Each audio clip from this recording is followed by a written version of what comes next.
नमस्कार मित्रों, मैं नितेश विधि संगम क्लासेस से। मित्रों, आज का जो क्लास है वो मुस्लिम विधि पर आधारित है, ठीक है। और इसके जो टॉप के एमसीक्यू हैं वो आपके सामने हम लाए हैं। और ये जो आने वाले आपके एग्जाम में, चाहे वो आरजेएस हो या यूपीएचएस या फिर और भी जहां पर मुस्लिम विधि के सिलेबस है, उसके लिए आपके इंपॉर्टेंट हो सकते हैं, प्रीलिम्स के लिए इंपॉर्टेंट हो सकते हैं, ठीक है। तो चलिए आज का क्लास में शुरू करते हैं। तो मित्रों, पहला जो क्वेश्चन है वो मुस्लिम विधि के स्रोत, ठीक है, इसके सोर्स से संबंधित है कि इसमें सर्वोत्तम कौन है, ठीक है। वैसे तो ये जितने भी इसके यहाँ पर ऑप्शन में है, सुन्ना, इज्मा, कियास, कुरान, ये सभी ही उसके स्रोत हैं, ठीक है। लेकिन अगर इसको क्रम के रूप में पूछा जाए कि इसमें सर्वोत्तम कौन है, ठीक है, इसको आप पहले नंबर पर किसको आप रख सकते हैं, ठीक है। तो इस कुरान को आप पहले नंबर पर रख सकते हैं, क्योंकि कुरान से ही ये माना गया है कि जो वर्तमान मुस्लिम धर्म है उसका उद्गम हुआ था, उसका आविर्भाव हुआ था, ठीक है। तो कुरान से ही वर्तमान मुस्लिम समाज की उत्पत्ति मानी जाती है। और ये कुरान क्या है मित्रों? तो कुरान एक दैवीय संदेशों का संग्रह था, ठीक है। और ये दैवीय संदेश मोहम्मद साहब को 609 ईस्वी से लेकर 632 ईस्वी तक प्राप्त हुए, ठीक है। तो इन संदेशों को जिस पुस्तक में संग्रहित किया गया उसी का नाम क्या है? कुरान है, ठीक है। ये बहुत पवित्र माना जाता है और इसके लगभग कुरान के 200 आयतें, ठीक है, 200 जो आयतें हैं वो आपके विधि से संबंधित है, ठीक है, आयतें। इसमें से 200 आयतें लगभग, ठीक है, उसमें आपको कानूनी बातें दी गई हैं, ठीक है। चूंकि हम कानून की बातें कर रहे हैं तो भाई मुस्लिम विधि में तो बहुत कुछ दिया गया है, धर्म भी दिया गया है, नैतिकता भी दी गई है और विधियां भी दी गई हैं। तो इसमें से मात्र 200 आयतें ही ऐसी हैं जिनका संबंध विधियों से है, ठीक है। दूसरे नंबर पर आता है आपका सुन्ना, ठीक है। पहले तो इसका सर्वोत्तम उत्तर, इसको पहले आप क्लिक कर लीजिए, ठीक है। उसके बाद से अगर मान लीजिए कोई और क्वेश्चन हो, इसमें इसको क्रम में बनाने की बात करें कि उसके बाद क्या आता है, उसके बाद क्या आता है, तो यस, दूसरे नंबर पर आपका आता है सुन्ना, ठीक है। सुन्ना क्या होता है भाई? देवी जो संदेश है वो तो मान लीजिए कुरान में लिख दे गए, लेकिन इसके अलावा मोहम्मद साहब के जो भी दैवीय संदेशों से अलग हटकर जो कुछ भी मोहम्मद साहब ने कहा या जो उनका आचरण था, ठीक है, मान लीजिए कोई बात थी और उसको उन्होंने स्वीकार कर लिया या अपने आचरण द्वारा ये प्रदर्शित किया कि ये चीजें सही हैं, ठीक है। तो सुन्ना उसे ही कहा जाता है कि मोहम्मद साहब का जो आचरण है, चाहे वो बातों द्वारा हो या उनके व्यक्तित्व द्वारा, ठीक है, तो वो आपको सुन्ना के अंतर्गत आएगा, ठीक है। तीसरे नंबर पर अगर हम आते हैं तो तीसरे नंबर पर आपका है इज्मा, ठीक है। इज्मा क्या है? ये विधिवेत्ताओं, ठीक है। मान लीजिए अगर किसी मैटर पर कुरान उसका जवाब नहीं देता या सुन्ना के अंतर्गत वो उसका जवाब आपको नहीं मिलता, तो उसके लिए ये इज्मा को एक विधिक स्रोत के रूप में माना गया है।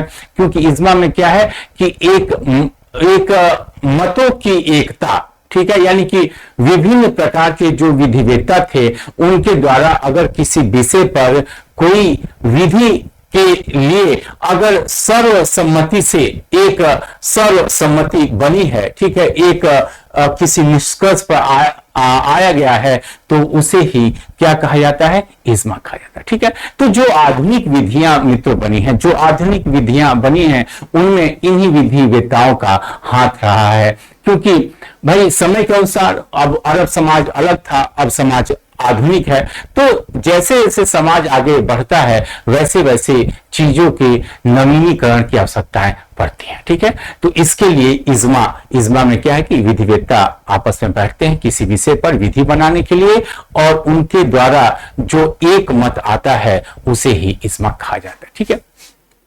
फिर आपके चौथे नंबर पर जो मुख्य स्रोत है इसका वो है आपका कियास, ठीक है। चौथे नंबर का जो स्रोत है वो आपका कियास है, ठीक है। कियास क्या है?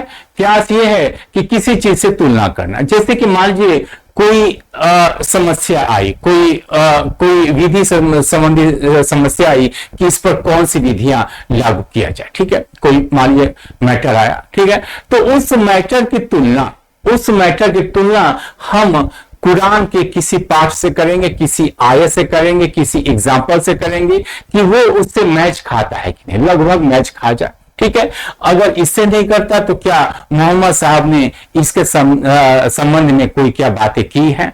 तो या इसी प्रकार की घटना क्या मोहम्मद साहब के काल में कोई घटित हुई है?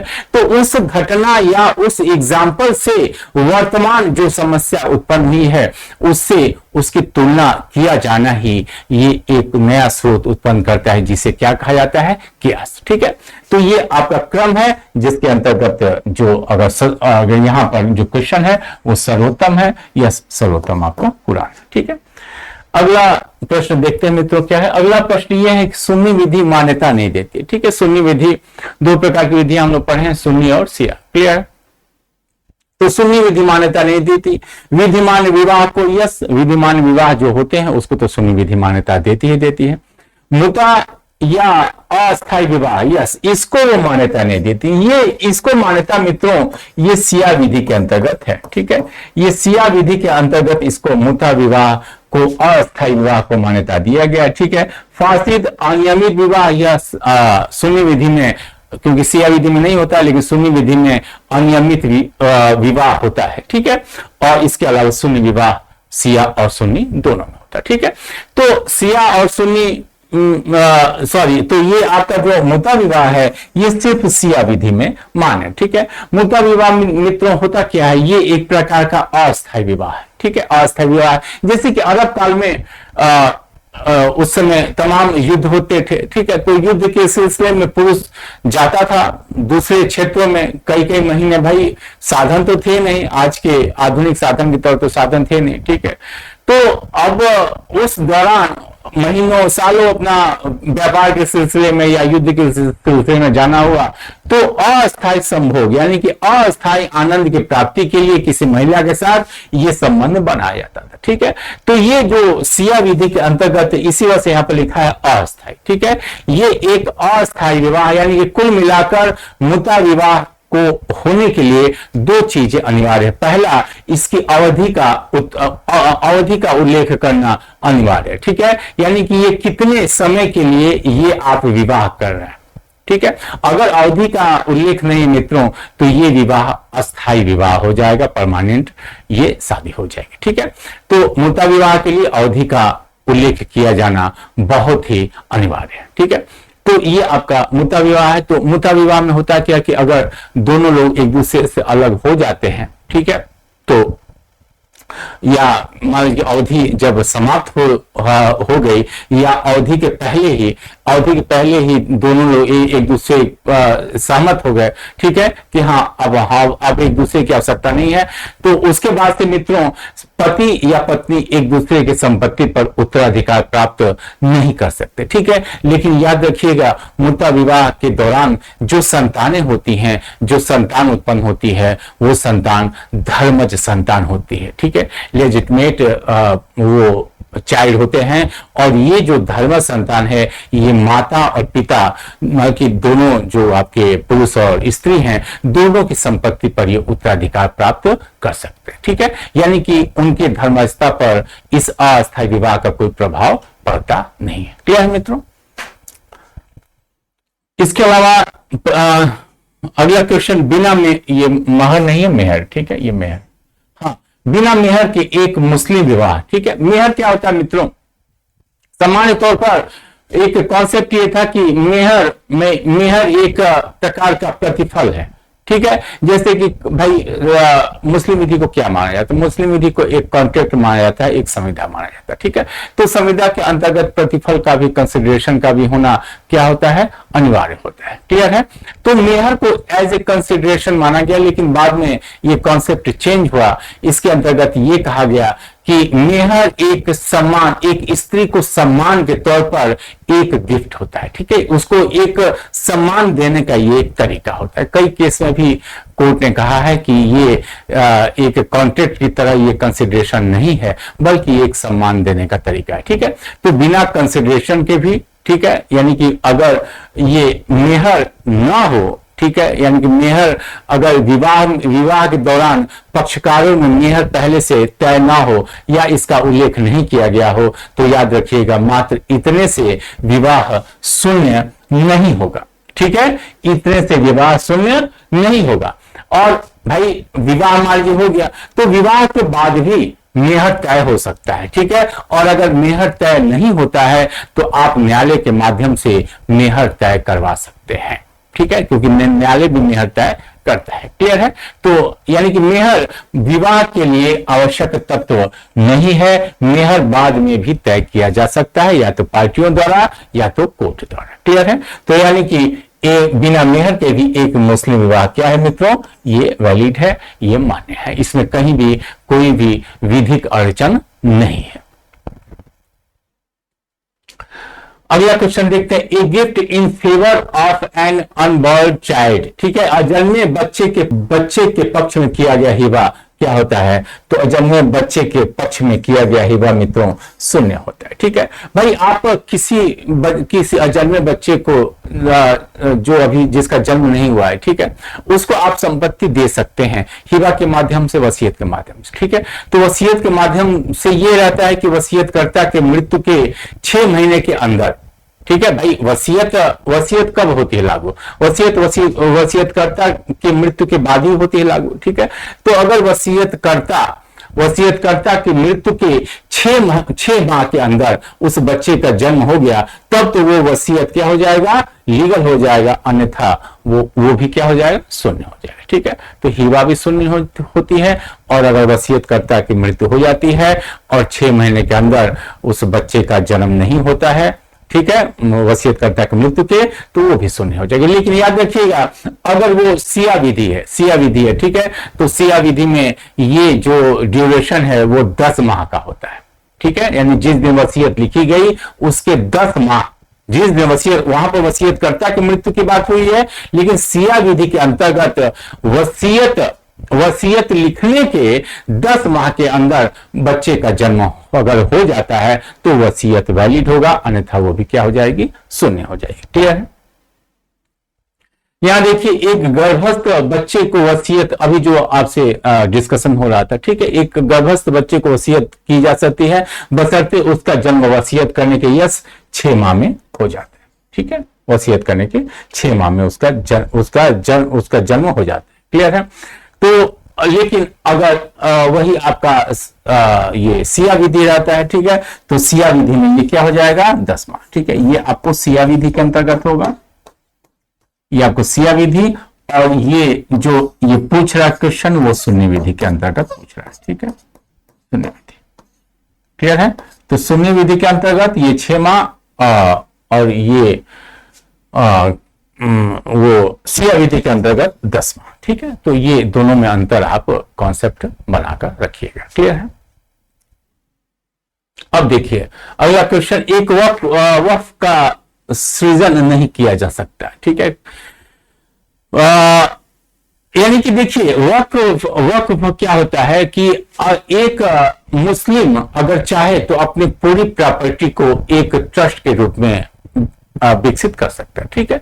लेकिन याद रखिएगा जो ट्रस्ट का उद्देश्य है वो मुस्लिम विधि के अंतर्गत होना चाहिए, यानी कि मुस्लिम धर्म या मुस्लिम विधि के अंतर्गत जो उचित या जो जायज उद्देश्य बताए गए हैं उन्हीं उद्देश्यों के लिए वक्फ का निर्माण हो सकता है, ठीक है। नाजायज या अन्य जो धर्म होते हैं उनके कल्याण के लिए आप इसका उपयोग नहीं कर सकते, ठीक है। तो पहला है अली मुर्तजा का जन्मदिन, ठीक है, ये तो भाई मुस्लिम विधि या मुस्लिम उद्देश्यों के अंतर्गत है। गिरजाघर यानी कि जो चर्च होते हैं इनके निर्माण के लिए, अभी हमने आपको बताया कि चर्च मंदिर के निर्माण के लिए इसका उपयोग नहीं हो सकता। मस्जिद के निर्माण या अन्य जन कल्याणकारी, ठीक है, जैसे सड़क बनवाना, पुल बनवाना, तालाब खुदवाना, तो ये इन कार्यों के लिए हो सकता है, लेकिन अन्य धर्म के प्रगति के लिए इसका उपयोग नहीं हो सकता, ठीक है। तो गिरजा घर के निर्माण के लिए नहीं हो सकता। एक खानकाह के रख रखाव के लिए, या हो सकता है एक पुल के निर्माण के लिए, क्योंकि ये जन कल्याण से संबंधित है। ठीक है, तो ये वक्फ का सृजन गिरजाघर या चर्च या मंदिर के निर्माण के लिए नहीं हो सकता। क्लियर है। अब है अभिस्वीकार करने वाले या अभिस्वीकृत किए गए बच्चे के मध्य आयु का अंतर। अभिस्वीकार यानी एक्नॉलेजमेंट। ठीक है मित्रों, एक्नॉलेजमेंट होता क्या है, अभिस्वीकृति होती क्या है।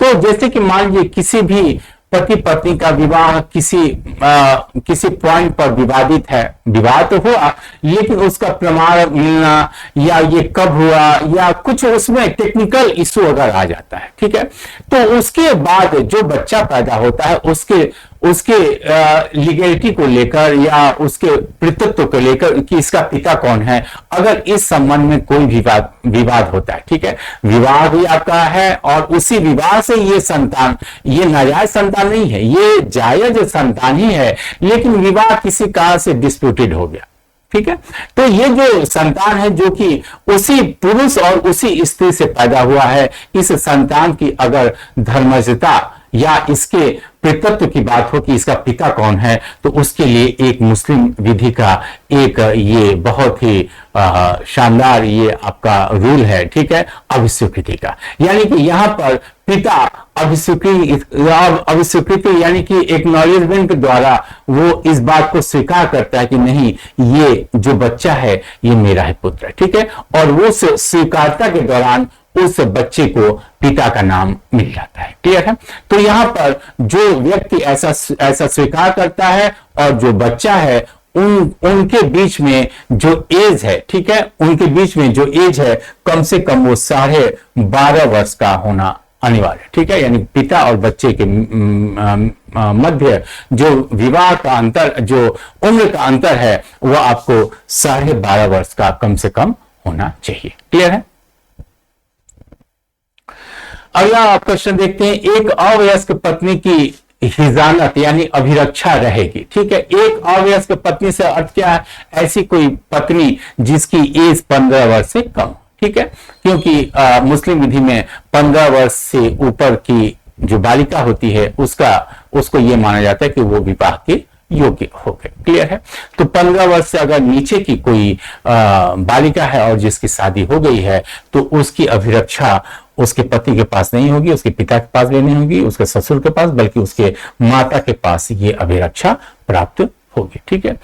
तो इस पर कई केस थे, उसमें कुछ पुरानी कोर्ट ने डिस्प्यूट भी किया। उन्होंने, किसी ने कहा कि पति के पास है, इसको रखा जाना चाहिए, लेकिन ऐसा बाद में ये डिसाइड हुआ कि नहीं, उसके माता के पास ही फाइनली उसकी अभिरक्षा। अब जब वो 15 वर्ष प्राप्त कर लेगी तो फिर वो अपने पति के पास चली जाएगी। क्लियर। अगला प्रश्न है मित्रों, एक अधर्मज शिया मुसलमान, ठीक है, शब्द क्या है यहाँ पर, शिया है, ठीक है, सुन्नी नहीं है। क्लियर है। एक अधर्मज शिया मुसलमान निर्वसित मर जाता है, उसकी संपत्ति किसे मिलेगी। क्लियर है।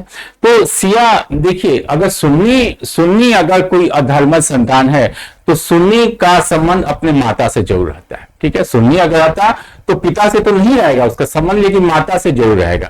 लेकिन अगर शिया है तो ना तो उसका माता से संबंध है ना तो उसका पिता से संबंध रहेगा। ठीक है। वो टोटली अधर्म संतान रहेगा, जिसका कोई भी गार्जियन नहीं रहेगा, ना माता ना पिता। तो जब माता पिता है नहीं तो उसका गार्जियन रहे, तो उसका जो उत्तराधिकार है उससे उसका ना माता का संबंध है ना पिता का संबंध। लेकिन अगर वही सुन्नी रहता तो माता के उत्तराधिकारियों से उसका संबंध हो जाता। ठीक है। तो यहां पर माता, जब शिया है तो माता भी छट गई, पिता भी छट गए, और जब माता पिता है नहीं तो भाई कहां से आएगा। ठीक है। तो ये लोग माता पिता और भाई नहीं होगा, यानी कि वो उसका जो संपत्ति है वो किसी को भी मिलेगा। क्लियर है। क्योंकि शिया है तो माता और पिता दोनों संबंध, मतलब माता पिता संबंध नहीं तो कहां का कोई भाई। क्लियर है। यानी कि किसी को भी उसकी संपत्ति मिलेगी नहीं, उसका कोई भी उत्तराधिकारी नहीं होगा। क्लियर है। अब देखते हैं, 4 पूर्व पत्नियों के होते हुए एक शिया मुसलमान ने 5वीं शादी कर ली। ठीक है। जो भी मुस्लिम विधि के अंतर्गत में तो आपको अच्छी तरह मालूम है कि आप अधिकतम 4 विवाह कर सकते हैं। ठीक है। तो यहां पर फिर दिया शिया और सुन्नी का जरूर आप ख्याल रखिएगा, क्योंकि दोनों में बहुत ही जमीन आसमान का अंतर है। ठीक है। कई चीजों पर सुन्नी कुछ और कहता है, सिया विधि कुछ और कहती। तो क्वेश्चन में दिमाग में रखिए कहां पर सिया लिखा है, और अगर सिया नहीं लिखा है, सिर्फ वो मुस्लिम यूज किया है, तो उसको आप सुन्नी मानकर चलेगा। ठीक है, याद रखिएगा, अगर सिर्फ सुन्नी शब्द यूज किया है तो आप उसको, सॉरी, सिर्फ मुस्लिम शब्द यूज किया गया है तो उसको आप सुन्नी समझिएगा। नहीं तो अगर सिया विधि से उसका अर्थ होगा तो सिया शब्द जरूर लिखेगा। क्लियर है? तो यहां पर 4 पूर्व पत्नियों की होती हुई एक सिया मुसलमान ने 5वीं शादी कर ली, तो यह विवाह, याद रखिएगा, ये विधि मान्य तो नहीं होगा क्योंकि 4 से ऊपर शादी नहीं कर सकते। शून्य करणी भी नहीं होगा क्योंकि सीधे इसमें सिया विधि में शून्य करणी नहीं होता है, बल्कि सीधे क्या हो जाता है, शून्य हो जाता है, वाइट हो जाता है। ठीक है, लेकिन याद रखिएगा, अगर ये आपका सिर्फ मुसलमान कहा होता या सिर्फ सुन्नी मुसलमान शब्द यूज किया होता तो मुसलमान शब्द में अनियमित हो जाता। ठीक है, ये आपको सुन्नी, ठीक है, ये आपको सुन्नी विधि के अंतर्गत 5वीं शादी आपकी क्या हो जाएगी, ये आपकी इरेगुलर हो जाएगा या अनियमित हो जाएगा। यानी कि अगर कोई एक पत्नी आपने 5 शादी कर लिया तो अभी अनियमित होगा, ये शून्य नहीं होगा, लेकिन सिया विधि में शून्य हो जाएगा। शून्य विधि में जब एक कोई लेडी मर जाती है तो फिर 5 की जगह 4 अगर बच जाते हैं तो वो विवाह बाद में क्या हो जाएगा, वैलिड हो जाएगा। क्लियर है? अगला प्रश्न मित्र देखते हैं, तलाक के पश्चात एक मुस्लिम महिला, ठीक है, ये मुस्लिम महिला की बात की, ठीक है, तलाक के पश्चात एक मुस्लिम महिला तुरंत विवाह कर सकती है, नहीं कर सकती, पुनः विवाह कर सकती है, नहीं कर सकती। हाँ, ये इद्दत की, ठीक है, यानी कि वो इद्दत की अवधि, अगर वो मुस्लिम महिला को तलाक दिया गया है या किसी कारण दोनों का विवाह विच्छेद हो गया, तलाक हो गया है, तो उस स्थिति में याद रखिएगा उसे कम से कम 3 चंद्रमास, ठीक है, 3 चंद्रमास तक उसे इद्दत की अवधि, यानी कि उसे शादी नहीं करना होगा, जिससे कि मान लीजिए अगर गर्भ में बच्चा है तो ये निर्धारित किया जा सके कि वो उसके पूर्व पति का वो बच्चा। ठीक है, तो ये एक बहुत उचित नियम है और ये नियम मुस्लिम विधि में स्वागत योग्य है। ठीक है, क्योंकि अगर मान लीजिए गर्भ में है और आपने उसे तलाक दे दिया तो अगर बाद में बच्चा होगा तो फिर उसके पिता की समस्या हो जाएगी, वो वास्तव में किसका बच्चा है। ठीक है, तो ये मुस्लिम विधि के लिए ये बहुत ही उचित रूल है कि केवल इद्दत, यानी कि इद्दत कम से कम उसे 3 चंद्रमास तक उसे वेट करना होगा। ठीक है, कि वास्तव में उसके गर्भ में बच्चा है कि नहीं है। क्लियर? अब आते हैं किससे एक मुस्लिम महिला विधिक रूप से विवाह कर सकती है। ठीक है, मुस्लिम महिला की बात की, मुस्लिम पुरुष की बात नहीं की गई। ठीक है, तो मुस्लिम महिला के भाई, मुस्लिम पुरुष के लिए तो आप जानते हैं कि अगर वो सुन्नी है तो वो किताबिया और जो अग्नि पूजक यानी कि ईसाई, यहूदी और पारसी, उससे मुस्लिम पुरुष शादी कर सकते हैं। लेकिन मुस्लिम महिला के लिए एकदम कड़ा कानून है कि आप किताबिया हो, मतलब कि ईसाई हो, यहूदी हो, पारसी हो, हिंदू से तो वैसे ही नहीं होगा। ठीक है, लेकिन ईसाई, पारसी और यहूदी से भी आप शादी नहीं कर सकते। ठीक है, तो मुस्लिम महिला मात्र और मात्र मुस्लिम पुरुष से ही शादी कर सकती है, अन्यथा उसका विवाह सुन्नी हो या शिया दोनों में शून्य माना जाएगा, वाहिद माना जाएगा। क्लियर है? अगला प्रश्न में तो देखते हैं, एक शिया मुस्लिम व्यक्ति किसके साथ अस्थायी विवाह अर्थात मुत्ता विवाह कर सकता है। ठीक है, शिया, यहां पर शिया मुस्लिम की बात आई है। ठीक है, एक शिया मुस्लिम व्यक्ति किसके साथ अस्थायी विवाह कर सकता है। ठीक है, तो मुस्लिम के साथ तो कर ही सकता है। क्लियर है? इसके अलावा वो क्रिश्चियन यानी कि किताबिया, ठीक है भाई, किताबिया में कौन कौन आते हैं जिनकी उत्पत्ति किताब से मानी जाती है, तो उसके अंतर्गत क्रिश्चियन माने जाते हैं और यहूदी माने जाते हैं। ठीक है, तो वो मुस्लिम से भी कर सकता है, क्रिश्चियन से भी कर सकता है, यहूदी से भी कर सकता है, और अग्नि पूजक जो होते हैं यानी कि पारसी लोग, ठीक है, पारसी भाई लोग होते हैं अग्नि पूजक, तो उनसे वो शादी कर सकता है। ठीक है, हिंदू से वो नहीं कर सकता। क्लियर है? तो उपरोक्त में से कोई भी, ठीक है, उपरोक्त में से किसी भी महिला से वो विवाह कर सकते हैं। क्लियर है? अगला क्वेश्चन में तो देखिए, क्या एक मुस्लिम नशे की हालत में अथवा दबाव में आकर तलाक दे सकता है?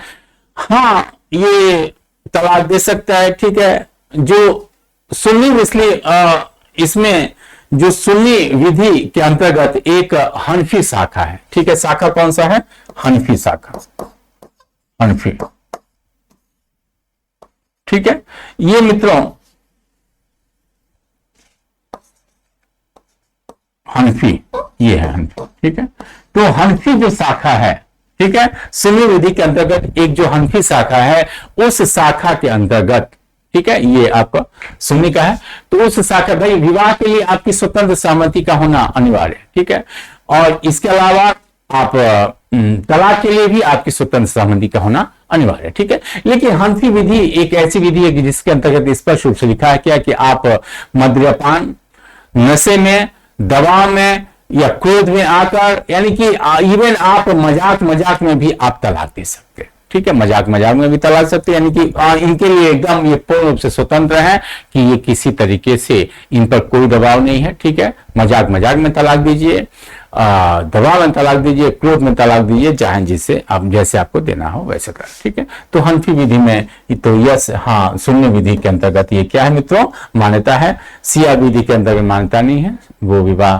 शून्य है। ठीक है, सुन्नी इस्लामिया के अंतर्गत भी नहीं है, उसूली के अंतर्गत भी नहीं है। ठीक है, तो ये सुन्नी विधि का जो हनफी शाखा है उसके अंतर्गत ये चीजें हैं। क्लियर है। अगला प्रश्न देखते हैं मित्रों, तलाक के 3 बार उच्चारण के द्वारा किस प्रकार का तलाक हो सकता है। ठीक है, 3 बार के तलाक, देखिए तलाक, ये तो तीनों ही तलाक के वो है। ठीक है, तलाक हसन में मित्रों क्या है कि महिला को 3 उसके शुद्ध या तुअर काल, यानी कि जब उसका पीरियड्स ना हो। ठीक है, जब उसका पीरियड्स न चल रहा हो, तो तीनों महीनों के, यानी कि एक पहले महीने के शुद्ध काल में या तुअर काल में आप उसे तलाक शब्द का यूज कर दीजिए कि मैं तुम्हें तलाक देता हूं। ठीक है, फिर आपको दूसरे महीने में वही काम आपको करना पड़ेगा। ठीक है, और फिर तीसरे महीने में फिर आपको तलाक शब्द, यानी कि यहां पर तलाक 3 बार आपको तीनों तुअर काल में आपको प्रयोग करना होता है। ठीक है, तो उसे क्या कहा जाता है, तलाक हसन। ठीक है, यानी कि 3 बार आपका उच्चारण किया जाना अनिवार्य है, और तीनों उच्चारण तीनों महीनों में होना चाहिए, तीनों शुद्ध काल या तुअर काल में इसका उपयोग। ठीक है, तो ये तलाक हसन में ऐसा किया जाता है। तलाक हसन में क्या आ जाता है कि एक बार उच्चारण किया जाना अनिवार्य आता है। ठीक है, कि पहले शुद्ध काल या तुअर काल में अगर आपने अपनी स्त्री को बोल दिया कि मैं तुम्हें तलाक दे रहा हूं, ठीक है, उसके बाद से उसे 3 महीने, यानी कि 3 महीने तक वेट करना होगा। ठीक है, कि 3 महीने, अगर भाई 3 महीने इस वजह से दिया जाता है कि हो सकता है कि क्रोध में या किसी अपना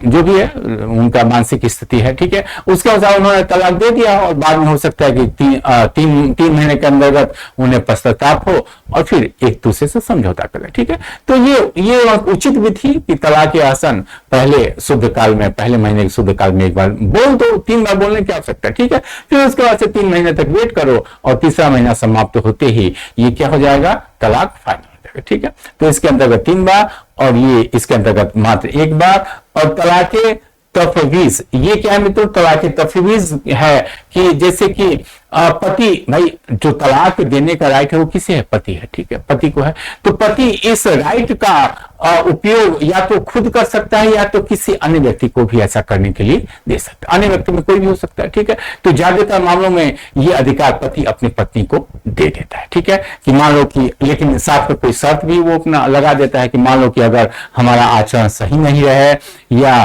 किसी का तुमको समस्या पैदा हो तो एक कंडीशन उसमें लगा देता है, तो तुम मुझे मेरे बिहाफ पर तुम मुझे तलाक दे सकते हो। ठीक है, यानी कि अपना जो तलाक का राइट है वो अपनी पत्नी को क्या दे देता है, दे देता है कि भैया तुम हमारे अधिकार का प्रयोग तुम खुद भी कर सकते हो। ठीक है, लेकिन इसके साथ कोई ना कोई शर्त वो लगा देता है। क्लियर है। अब आते हैं मुस्लिम कानून के अंतर्गत पितृत्व की अभिस्वीकृति, ठीक है, को रद्द नहीं किया जा सकता, रद्द किया जा सकता है सक्षम दूसरी, तो इसलिए मित्रों रद्द नहीं किया सकता। ठीक है, अगर किसी पिता ने अपने पुत्र की अभिस्वीकृति कर ली, ठीक है, कि हाँ यही मेरा धर्मज पुत्र है, तो याद रखिएगा उसे बाद में रद्द नहीं किया सकता। कुछ ग्राउंड पर इसे रद्द किया सकता है, जैसे मान लीजिए दोनों के एज में बहुत ज्यादा अंतर है, ठीक है, कम अंतर है, 12.5 वर्ष कम से कम होना चाहिए, कम से कम अंतर होना चाहिए। मान लीजिए दोनों के एज में मात्र 10 वर्ष का अंतर है, तो उसको रद्द किया जा सकता है, ठीक है। और इसके अलावा मान लीजिए जिसको उसने अपना पुत्र स्वीकार किया वही इस बात से इनकार करते, ठीक है, वही इस बात से इनकार करते, तो वहां भी ये रद्द किया जा सकता है, ठीक है। लेकिन सामान्य तौर पर ये रद्द नहीं किया जा सकता, ठीक है। उत्तर आपको यह लिखना पड़ेगा कि रद्द नहीं किया सकता, क्लियर है। अब आते हैं किसके अभिरक्षा में मुस्लिम अवैध बच्चे को रखा जा सकता है, ठीक है। किसकी अभिरक्षा में मुस्लिम अवैध बच्चे को रखा जा सकता है। यहां पर मुस्लिम अवैध बच्चा है, ठीक है, ये अवैध बच्चे की बात हो रही है, ठीक है। तो अवैध बच्चों के संदर्भ में मित्रों जो उसकी संरक्षकता है, ठीक है, वो आपको याद रखिएगा। यहाँ पे मुस्लिम, ठीक है, मुस्लिम का अर्थ यहाँ पर क्या है, सुन्नी, ठीक है। कभी भी याद रखिएगा सिर्फ मुस्लिम शब्द अगर यूज किया गया हो तो इसको आप सुन्नी समझिएगा, शिया मत समझिएगा, ठीक है। ये आपको सुन्नी लोग जो होते हैं उनकी बात हो रही, ठीक है। तो सुन्नी विधि में मुस्लिम अवैध बच्चे का जो संरक्षक होता है उसकी कस्टडी, ठीक है, नेचुरल गार्जियन तो माता भी नहीं मानी जाती है, ठीक है, नेचुरल गार्जियन तो नहीं मानी जाती है, लेकिन कस्टडी आप दे सकते हैं माता को, ठीक है। और वही अगर ये शिया रहता मित्रों, शिया रहता तो यहां पर कोई भी उसका संरक्षक नहीं रहता, ठीक है, किसी को भी संरक्षक घोषित नहीं किया जाता, ये चाहे वो माता हो चाहे पिता हो, ठीक है, शिया विधि के अंतर्गत, ठीक है। वो जाए अपना जहां उसको जाना है जाए, लेकिन ना उसकी माता संरक्षक रहेगी ना पिता रहेगा, लेकिन सुन्नी विधि में माता को संरक्षक घोषित किया गया, क्लियर है।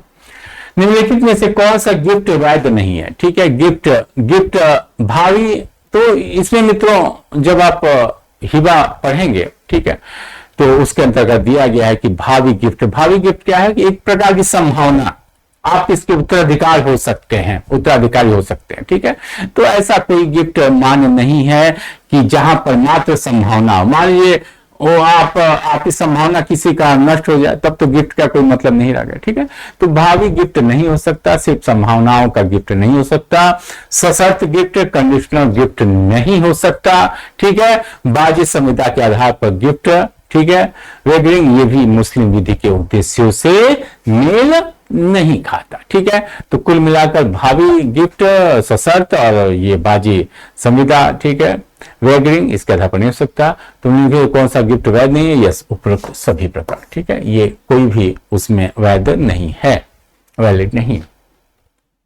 अगला प्रश्न मित्रों देखते हैं, एक विवाह जो मुस्लिम विधि के अनुसार दूसरे धर्म के कारण प्रतिषिद्ध है, एक विवाह जो मुस्लिम विधि के अनुसार दूसरे धर्म के कारण, यानी दूसरे धर्म में शादी हुई है, याद रखना, ठीक है, दूसरे धर्म के कारण प्रतिषिद्ध है, यदि किया जाता है तो वो क्या हो जाएगा, यहां पर याद रखिएगा, ये यहां पर तो एक विवाह जो मुस्लिम विधि के अनुसार दूसरे धर्म के कारण प्रतिषिद्ध है, यदि किया जाता है तो दूसरे धर्म के कारण, मतलब कि अगर वो किसी अन्य धर्म में कर लेता है मित्रों, पुरुष, याद रखिए पुरुष, महिला की तब तो वो शून्य हो जाए, लेकिन अगर पुरुष अन्य धर्म में कर लेता है तो वो विवाह मित्रों क्या हो जाएगा, अनियमित हो जाएगा, इरेगुलर हो जाएगा, ठीक है। लेकिन अगर वो शिया रहता तो ये विवाह क्या हो जाएगा, ये विवाह मित्रों शून्य हो जाएगा, ठीक है, ये विवाह शून्य हो जाएगा शिया के अंतर्गत। लेकिन चूंकि ये सिर्फ मुस्लिम यूज किया यानी कि शून्य, तो ये विवाह क्या हो जाएगा, अनियमित, इरेगुलर हो जाएगा, क्लियर है।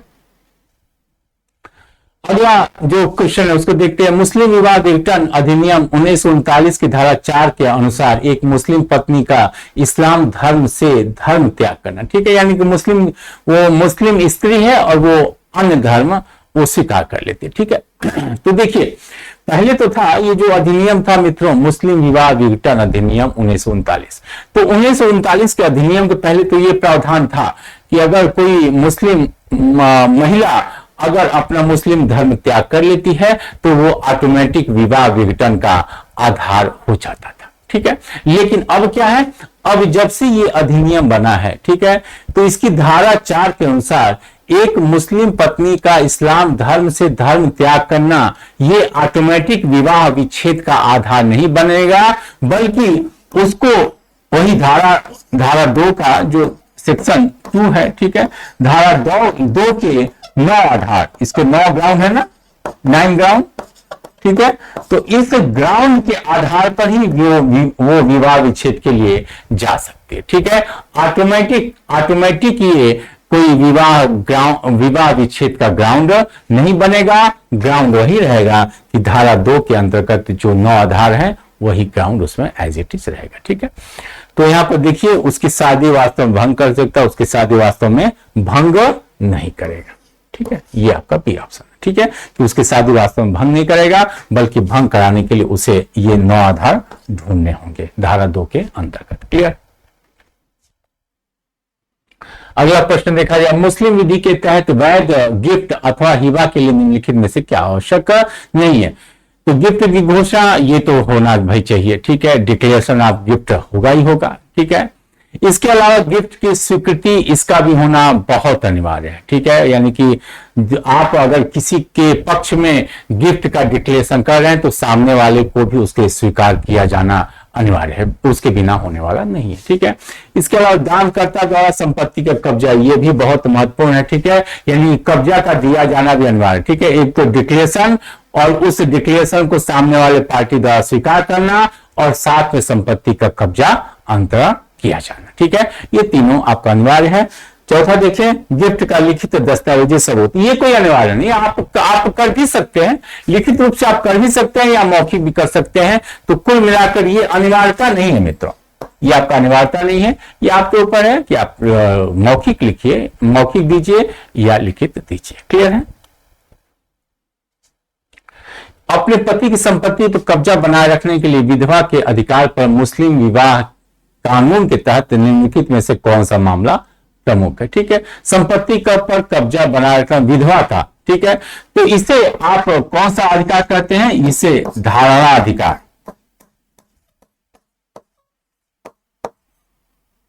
धारणाधिकार, ठीक है, धारणाधिकार, ठीक है। तो ये महिला का बहुत महत्वपूर्ण अधिकार है, ठीक है। और ये जो मित्रों अधिकार है, ये आपको मेहर के बदले महिला इस बात को करती है, ठीक है। मेहर के बदले, मान लीजिए मेहर के बदले अगर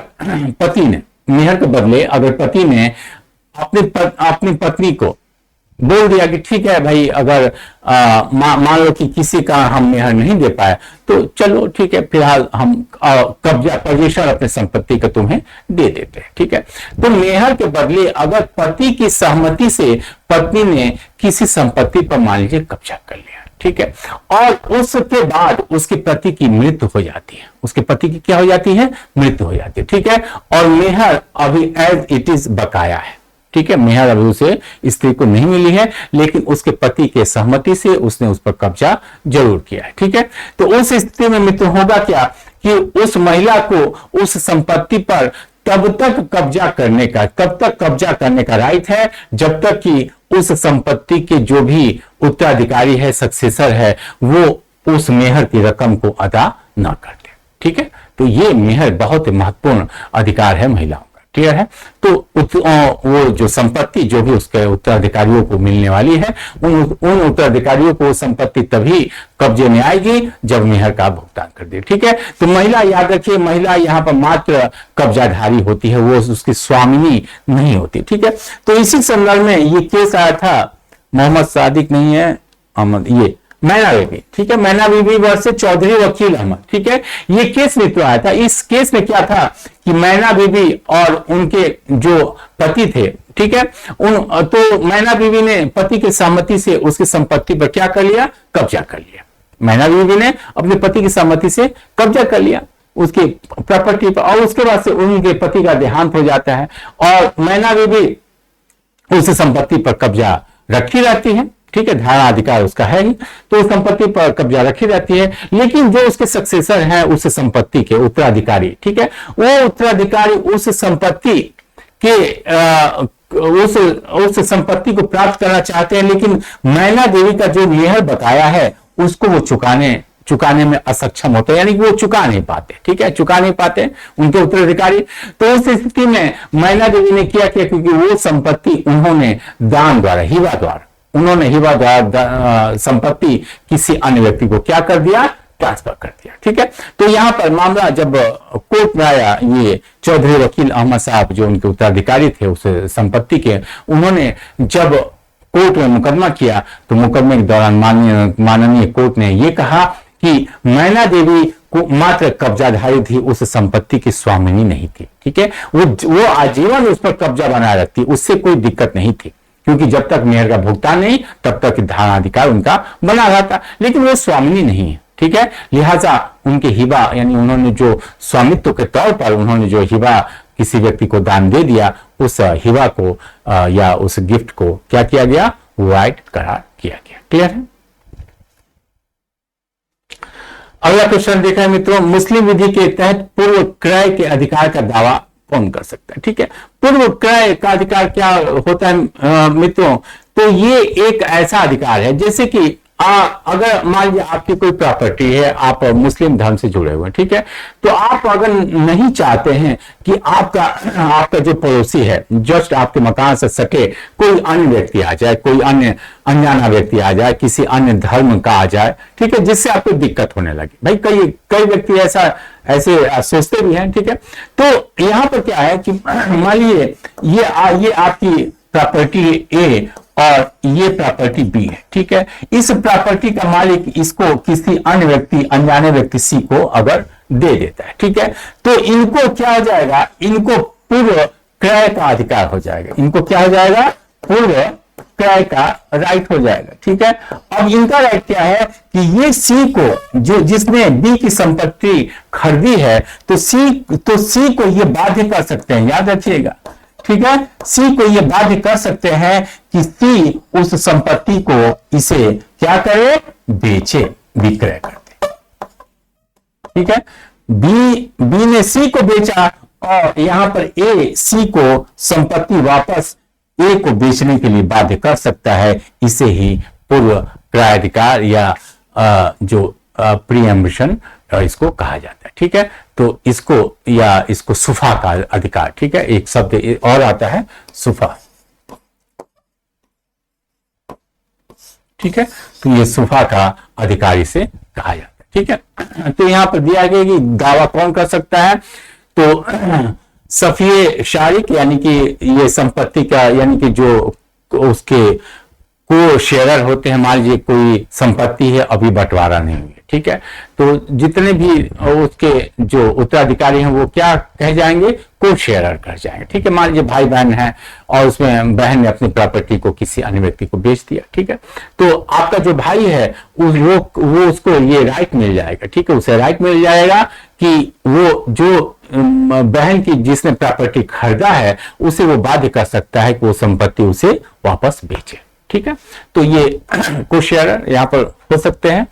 सफी एक खालिद यानी कि ऐसी, जैसे कि मान लीजिए कोई ऐसी प्रॉपर्टी है जिसमें मान लीजिए दो तीन उसमें मकान है, क्लियर है, और वो तीनों मकान एक ही जगह से पानी भरते हैं या एक ही रास्ते से, एक ही गेट से आते जाते हैं। ठीक है, तो उनका जो इस प्रकार की व्यवस्था है तो वो किसी अनजाने व्यक्ति से उनको दिक्कत हो सकती है। भाई मान लीजिए मुस्लिम है तो ठीक है, अगर मान लीजिए कोई अन्य धर्म का आ गया तो उनको हो सकती है कि दिक्कत हो। क्लियर है, तो इसको देखते हुए अगर कोई ऐसी कोई व्यवस्था है जिसमें से दो तीन है मकान और वो तीनों मकान एक ही पानी का उपयोग या एक ही रास्ते का उपयोग या एक ही गेट का उपयोग कर रहे हैं, तो अगर कोई एक हिस्सा किसी अनजाने व्यक्ति को बेच दिया जाता है तो उस अनजाने व्यक्ति को उनका पड़ोसी इस बात के लिए बाध्य कर सकता है कि ऐसा है कि जो तुम्हें संपत्ति बेची गई है वो तुम मुझे वापस बेच दो। ठीक है, तीसरा है सफिए जार यानी कि आपके जस्ट पड़ोसी। ठीक है,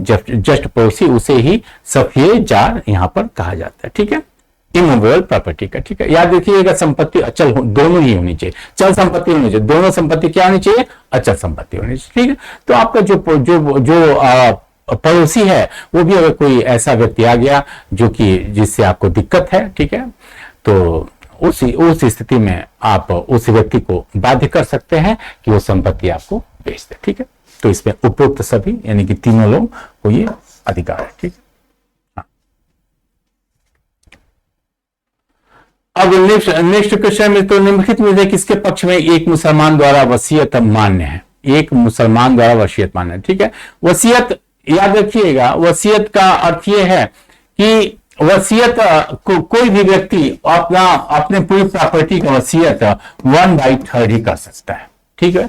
यानी कि अपनी पूरी प्रॉपर्टी का वो दान तो कर सकता है, हिबा कर सकता है, ठीक है, लेकिन अगर उसे वसीयत करना हो तो मात्र 1/3 यानी कि पूरी प्रॉपर्टी का 1/3 ही वो कर सकता है, क्योंकि बाकी उत्तराधिकारियों का क्या। भाई मान लीजिए वसीयत वो किसी अन्य व्यक्ति को कर दे पूरी वसीयत, तो भाई उत्तराधिकारी तो बेचारे देखते रह जाएंगे, ठीक है। तो ये भी बहुत ही शानदार रूल है, कहां पर, मुस्लिम विधि के अंतर्गत, ठीक है, क्योंकि किसी भी व्यक्ति को बरगला कर उसकी प्रॉपर्टी लिखवाई जा सकती है, ठीक है। लेकिन याद रखिएगा वो पूर्ण रूप से स्वामी मात्र 1/3 संपत्ति का ही होगा। हाँ, पूरी संपत्ति दान दे सकता है वो, ठीक है, लेकिन वसीयत करने के लिए उसे अगर 1/3 से ऊपर करना है तो बाकी उत्तराधिकारियों की क्या होनी चाहिए, सहमति होनी चाहिए, ठीक है। तो पुत्र ये इनके वैसे भी उत्तराधिकारी हैं, विधवा ये भी इनके उत्तराधिकारी हैं, ठीक है, लेकिन पूर्ववर्ती बेटे के मामलों में एक पोता, ठीक है, ये डायरेक्ट इनके उत्तराधिकारी नहीं है, ये इनके पोते हैं, ठीक है। तो इस स्थिति में ये 1/3 अपने पोते को कर सकते हैं, लेकिन इससे अधिक अगर इन्हें वसीयत करना होगा तो पुत्र और विधवा से परमिशन यानी कि इनकी सहमति का होना अनिवार्य है, ठीक है मित्रों। तो ये आपका सी इसका